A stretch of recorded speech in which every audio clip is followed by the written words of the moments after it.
Assalamualaikum warahmatullahi wabarakatuh. Alhamdulillah wassalatu wassalamu ala asrafil anbiya'i wal mursalin wa ala alihi washabihi ajmain. Amma ba'du. Segala puja-puji syukur atas karunia Allah Subhanahu wa taala yang telah memberikan kita nikmat sehat, nikmat kehidupan sampai pada hari ini, nikmat bisa bangun dari mati sebentar, dan salam serta salam kepada baginda Nabi Muhammad SAW yang telah membawa umatnya dari zaman jahiliyah sampai zaman yang terang benderang. Nah, di sini teman-teman saya akan menjelaskan selanjutnya saya akan menjelaskan sebuah konsep akad fikih muamalah, itu akad rahan. Nah, di sini rahan secara lugawi al-thubut wal adawam, atau tetap dan kekal.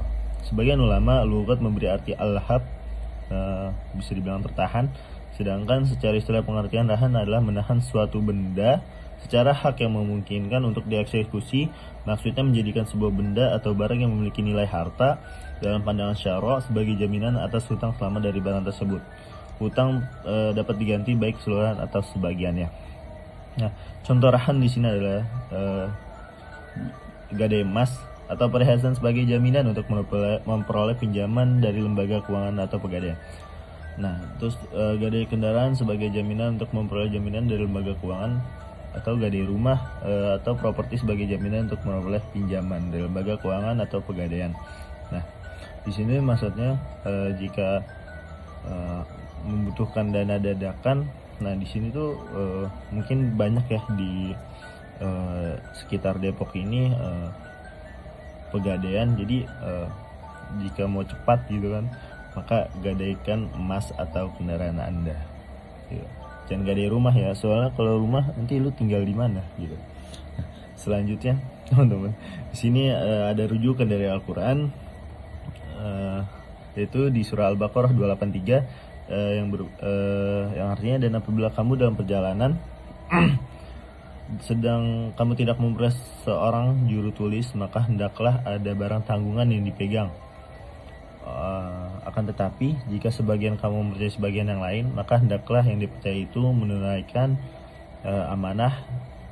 amanahnya, dan hendaklah ia bertakwa kepada Allah Subhanahu wa taala Tuhannya, dan janganlah kamu menyembunyikan persaksian, dan barang siapa yang menyembunyikannya maka sesungguhnya dia adalah orang yang berdosa hatinya, dan Allah mengetahui apa yang kamu kerjakan.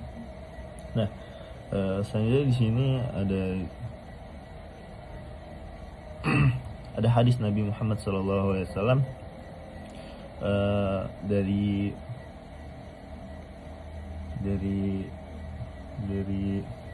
Ibnu Syubbah.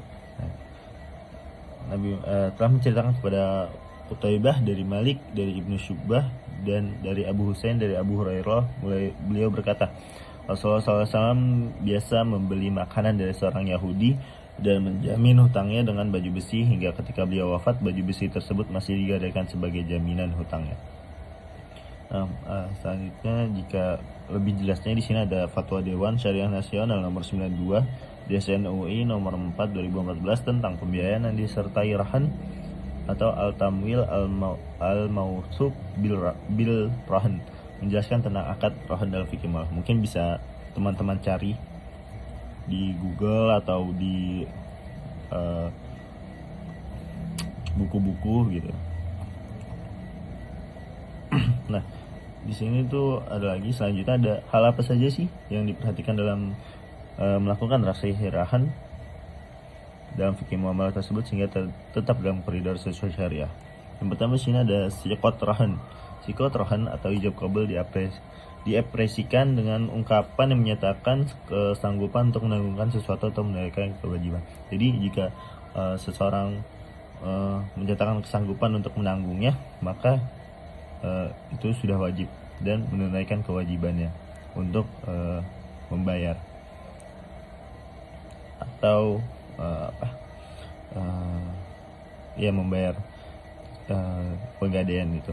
Nah, di sini yang kedua, di sini ada maf'ul bih. Maf'ul bihnya adalah objek pertanggungan yang harus bersifat mengikat terhadap diri tertanggung dan tidak dibatalkan tanpa adanya sebab syar'i. Jadi misalkan pertanggungan yang harus bersifat mengikat terhadap diri tertanggung. Jadi misalkan tanpa adanya sebab syar'i, maka akad itu tetap berjalan. Nah, selanjutnya adalah kafil atau penjamin. Seorang kafil haruslah orang yang baligh dan berakal serta mampu untuk menunaikan kewajiban sebagai penjamin. Nah, di sini sebagai mungkin anak kecil mungkin belum bisa ya, karena mereka belum baligh dan belum mampu untuk menunaikan kewajiban sebagai penjamin. Nah, maf'ul lahu adalah menerima hak tanggungan, yaitu pihak berhak menerima manfaat dari jaminan yang diberikan. Yang kelima, syarat-syarat rahan transaksi. Rahan harus memenuhi syarat-syarat rahan yang telah disebutkan dalam Fatwa Dewan Syariah nomor 92 DSN MUI 4 2014. Prinsip fikih muamalah. Sini juga ada prinsip fikih muamalah. Transaksi rahan harus memenuhi prinsip-prinsip fikih muamalah seperti mubah atau diperbolehkan, sukarela, mendatangkan manfaat, dan menghindari mudarat dalam bermasyarakat, memelihara nilai keadilan, menghindari unsur-unsur penganiayaan.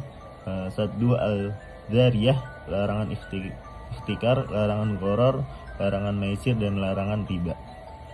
Dengan memperhatikan aspek-aspek tersebut, transaksi rahan dapat dilakukan sesuai dengan prinsip-prinsip syariah dalam Islam.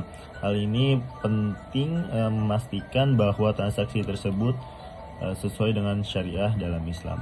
Nah, sekian dari saya tentang penyampaian akad rahan. Semoga bisa dipahami. Assalamualaikum warahmatullahi wabarakatuh.